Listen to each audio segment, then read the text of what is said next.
சும்மா சும்மா போர் அடிச்சா என்ன கட் பண்ணுவியா? இருக்கிறதே கமுதுண்டு, இதுல நிறுத்தடி கட்டு. வெளில போறீங்களோ? இப்ப பாரு என்ன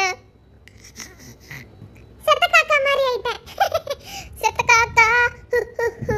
இனி நீ எந்த ட்ரெஸ் போட்டாலும் அது அசிங்கமா இருக்க போகுது. இன்னைக்கு உனக்கு இம்பார்ட்டன்ட் நாளா இருக்கலாம், ஆனா சாரி, கோஆபரேட் பண்றதுக்கு எனக்கு மூடு இல்ல. லாலா கட்ட சாந்தி எடுக்க போற நீ வாந்தி. உன்ன மாதிரி ஒரு இழிச்ச வாயை பார்த்தாதான் கொட்டலாமே அப்படின்னு ஒரு ஜாலியே வரும். சோ நான் கட்ட போறேன். உன் மண்டையில ஆல்ரெடி பாதி கிரவுண்ட் போட்டுட்டேன், இன்னும் கொஞ்சம் வேலை தான் இருக்கு, மீதியும் சீக்கிரம் போட்டுடவா? சொட்ட போடவா, நான் சொட்ட போடவா, குட்டி குட்டியா நான் சொட்ட போடவா.